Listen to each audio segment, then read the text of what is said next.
बानू, तुझी पूजा संपन्न झाली। होय, मी आता जेजुरीत आहे तरी बी मला पिंडीचीच पूजा करावी लागते। मला तुझं म्हणणं समजलं, या आधी ते ठाऊक होतं, पण तू आता बोलून दाखवलंस हे बरं झालं। तुम्हासनी राग तर नाही आला ना जी? बानू, तू बोलत आहेस तर सांग अजून। देवा, जशी मी तुमची भक्त आहे तशीच मी तुमची बायको बी आहे। सुरव देव उगवल्या धरणं तुमची सेवा करावी असं मला वाटतंय। तुमच्यासाठी जेवण करावं, तुम्हासनी ते वाढावं, तुमच्या संग बसावं, चार सबूत बोलावं असं मला वाटतंय। किती बोलायचं असतंय पर तुम्हीच नसता। पंधरवड्यातनं 2 दिवस येता मला भेटाय, तेव्हा परत 2 दिवस कसं निघून जात्यात कळत बी नाही। बानू, तू चंदनपुरीत राहून सुखी संसाराची जी स्वप्न पाहिलीस ती पूर्ण झाली नाहीत ह्याची मला जाणीव आहे, आणि ह्याचे दायित्व माझ्यावर आहे ह्याची देखील मला कल्पना आहे। आपण जवळ राहून दूर असावं हीच नियती असावी। देवा, तुम्ही वाईट वाटून घेऊ नका जी। मी तुम्हासनी दोष नाही देत, माझ्या मनात जे होतं ते मी बोलले। तुझं काहीच चुकलं नाही हे समजत तुम्हासनी मला सांगायचं नव्हतं। बानू, सांग, मी तुझ्यासाठी काय करू?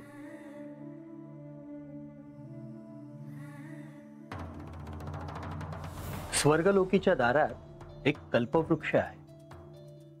कल्पवृक्ष जे इच्छित असेल ते सर्व काही तो देतो। काय नाही जी, तुमच्या पायी हाय, सुखी हाय, अजून काय बी नग मला। खरंच? होय। मला असं का वाटतं कुणास ठाऊक, पण बानू, पहिल्यांदा तू माझ्यापासून काहीतरी लपवत आहेस।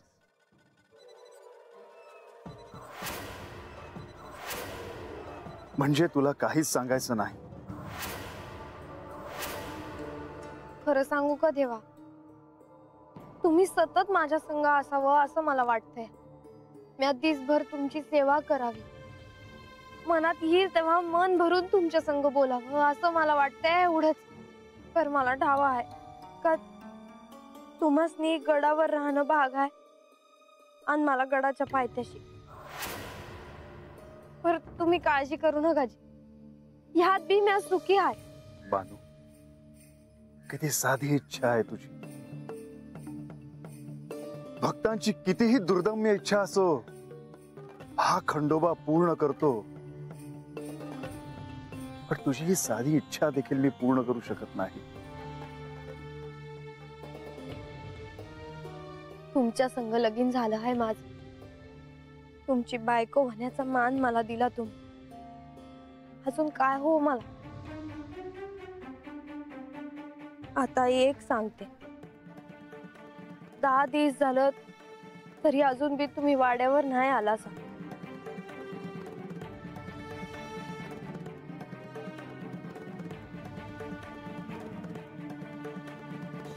मी उद्या येईन।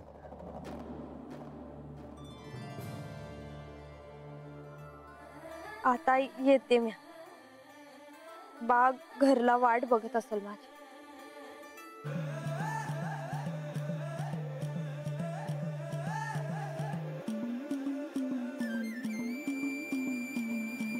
मी लवकरच येईन।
म्हाळसा, लतिका, अगं किती निरोप पाठवायचे तुला? कुठे आहेस तू?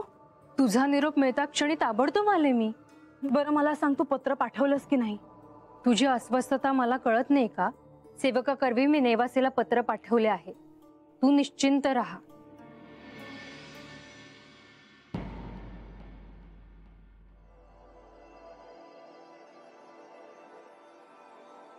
पण म्हाळसा, अण्णांना खरंच काही ठाऊक असेल का? मला त्याचेच उत्तर शोधायचे आहे लतिका.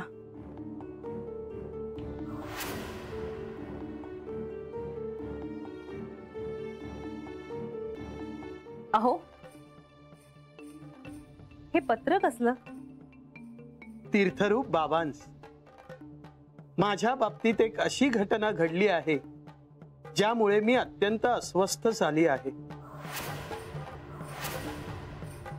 मला एक स्वप्न पडले ज्यात तुम्हाला माझ्याविषयी एक सत्य ठाऊक आहे असे तुम्ही मला सांगितले. अहो, हे काय म्हणते म्हाळसा? खरंच तुम्हाला माझ्याविषयी एखादे सत्य ठाऊक आहे का? असल्यास ते मला कळणे अत्यंत आवश्यक आहे.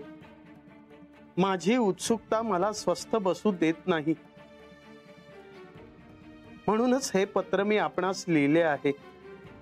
आपली म्हाळसा.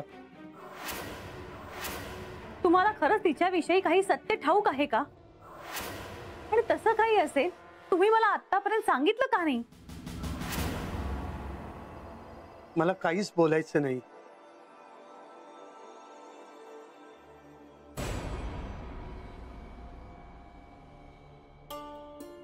महाराज तुम्ही?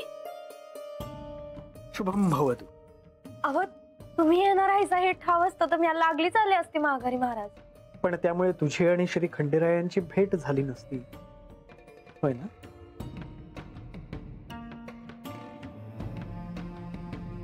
तुम्हासनी तर समजच ठाव आहे जी. पर आज सकाळ सकाळ येणं केलं सा, ते कशा पाय ते नाही समजलं मला. तुला भेटायला, तुझ्याशी अत्यंत महत्वाचं बोलायला. बानू, मी तुझ्यासाठी इंद्रदेवांचा एक महत्वाचा निरोप घेऊन आलो आहे.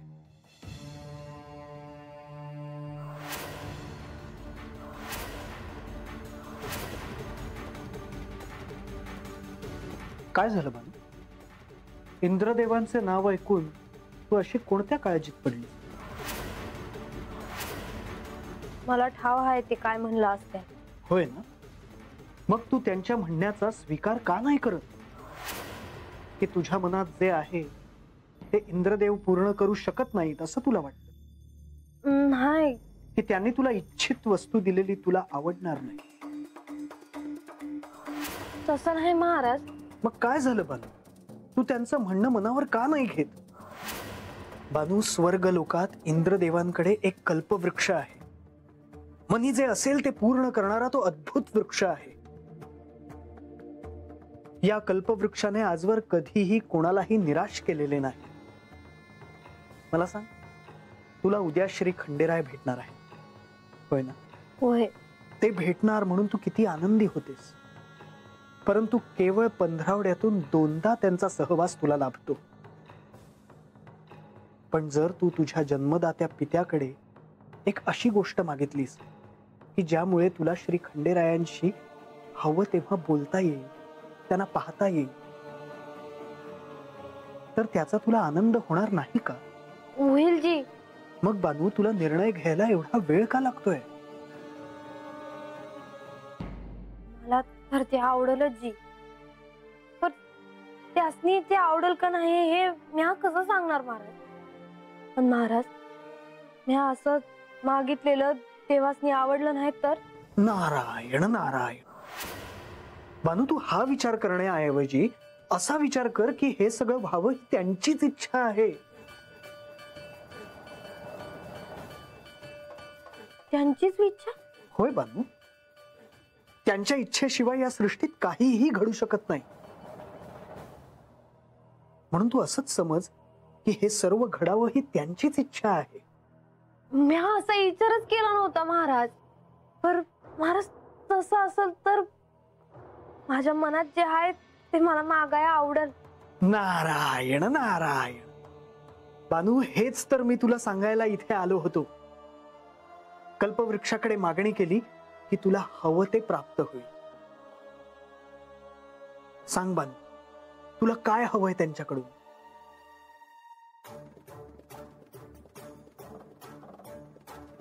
महाराज, मला देवासनी नेहमी बघता यावं, ते कायम माझ्या जवळ असावं असं मला वाटतंय. ते माझं सर्वस्व आहे, माझं सौभाग्य आहे ती. आणि त्यात सौभाग्याची खूण असेल असं काहीतरी मला हवं आहे बघा. नारायण नारायण, तुझे मनोवांछित पूर्ण हो. नारायण नारायण.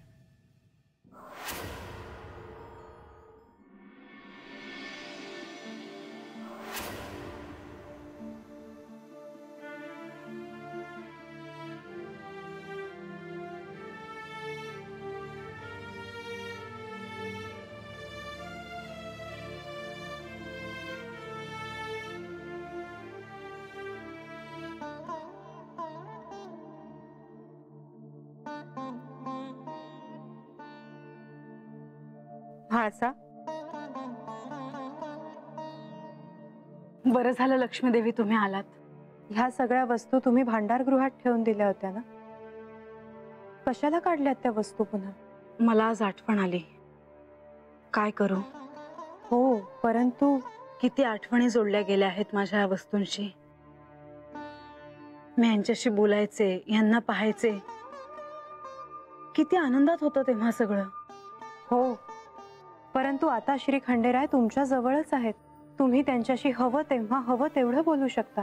खरं सांगू लक्ष्मीदेवी, अजूनही ते प्रेम तसंच आहे, तो आनंद तसाच आहे. पण अचानक मला असं जाणवतं की मी ज्यांच्यावर एवढं प्रेम केलं ते दुसऱ्या कोणाचे तरी आहेत. हा विचार केला की सगळं संपतं. परंतु हे योग्य नाही असं सतत वाटत राहणं. ह्यातून मी कधी बाहेर निघेन असं नाही वाटत मला. तुम्ही असा विचार करू नका म्हाळसा. तुम्ही ठरवलं तर असाध्यही साध्य होऊ शकतं. पण कधी, केव्हा आणि कसं? मला श्री खंडेरायांकडून जे सत्य कळालं आहे ते मी म्हाळसाला कसं सांगेन? आणि जरी मी हे असं करण्याचं ठरवलं तरी श्री खंडेरायांच्या मनात जोवर तसे येत नाही तोवर ते घडणे शक्यच नाही. अहो, तुम्ही मला अजूनही काही स्पष्ट सांगितलेलं नाही. काही सांगण्यासारखे असते तर नक्कीच सांगितले असते. मग हे पत्र आल्यापासून तुम्ही इतके अस्वस्थ का? मायानंदा, हो, काही गोष्टी या आपल्या आकलना बाहेरच्या असतात. हो, मला काही कळतच नाही, पण तुम्हाला तरी कळतंय ना. मग मला सांगा, तुम्हाला काही सत्य ठाऊक आहे की नाही? काय हो? नाही. खरंच? हो. मग तसं माणसाला कळवून टाका. नाही, नको. अहो, असं कसं? तिने तुम्हाला इतक्या काळजीने विचारलं आहे, त्याचं उत्तर नको द्यायला? अहो पण नाही, मी तुमचं काही एक ऐकणार नाही. तुम्हाला काही ठाऊक नसेल तर तसं तिला पत्र लिहून कळवून टाका. तिथे माझ्या मुलीच्या जीवाला उगीचच घोर. पण आधी पत्र.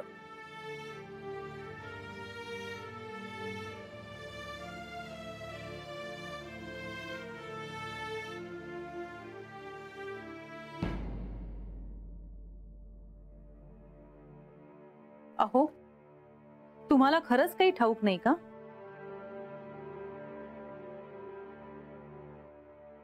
माझ्यापासून हे काहीतरी लपवत आहेत हे नक्की. मला असं का वाटतं आहे की ह्यांना काहीतरी नक्कीच ठाऊक आहे जे ते कोणालाही सांगत नाहीयेत.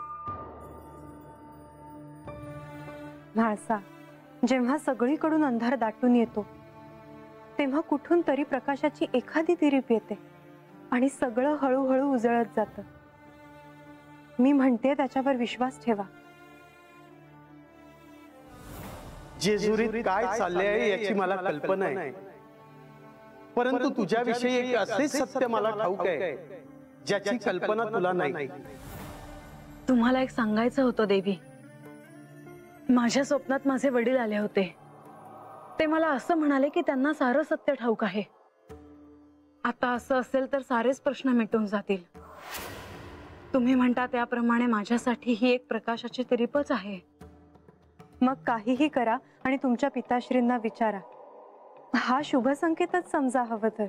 पण त्यांना जर सारं काही ठाऊक होतं तर त्यांनी मला सांगितलं का नाही? त्यांच्यावर बंधन असेल कसलं तरी. देवी, ते जेव्हा इथे आले होते तेव्हा यांच्याशी त्यांचं काहीतरी बोलणं झालं होतं. अचानक त्यांचं वागणं बदललं. ते बोलेनासे झाले. त्यांनी नकळत मला नमस्कार केला. तेव्हा मला त्याचा अर्थ कळला नाही. पण मला आत्ता या साऱ्याची संगती लागते आहे. मला हे सारं कळायला उशीरच झाला. परंतु हे सारं आत्ता कळण्यामागेही काही कारण असेल. मला असं वाटतं आहे की मी आत्ता नेवासेला जाऊ आणि सारं काही समजून घेऊ. जर तुमच्या पिताश्रींना सत्य ठाऊक असेल तर ते तुम्हाला कळावं अशीच माझी इच्छा आहे. बरं झालं तुम्ही आलात, माझ्याशी बोललात. मला खरंच खूप बरं वाटलं. येते मी.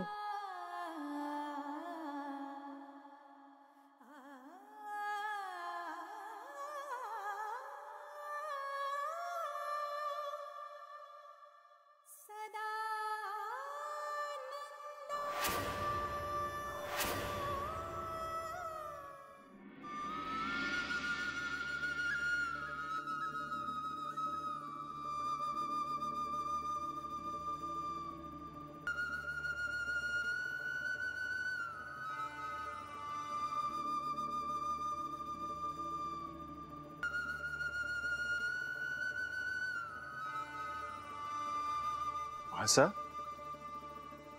कुठे होतात तुम्ही? किती वाट पाहत होते मी तुमची. शेवटी मी आता तुम्हाला राजवाड्यात शोधायला येणार होते. का? काय झालं? मला तुम्हाला एक सांगायचे आहे. मला आत्ता या क्षणी नेवासेला जायचे आहे. तुम्ही एवढा कसला विचार करता आहात? मला जायचे आहे. तू जाऊ शकतेस, पण असं अचानक? असं काय कारण आहे की तुला आत्ता जावं लागतंय? मला आईबाबांना भेटावंसं वाटतं आहे. मग त्यांना आपण निमंत्रण देऊन इथे बोलूया. तेवढा वेळ नाही माझ्याकडे. याचा अर्थ नेवासेला जायचं वेगळं कारण आहे काहीतरी. हो आहे, पण ते मी सांगणं आवश्यक आहे का? नाही, तुझी इच्छा नसेल तर नको सांगूस. मग मी सेवकांना सांगून जाण्याची व्यवस्था करते. म्हाळसा, तू जाऊ नये. का थांबवत आहात तुम्ही मला? कारण जाण्याची ही योग्य वेळ नाही. येतो मी. थांबा. मला सोडून कुठे चालला आहात तुम्ही? बानूकडे.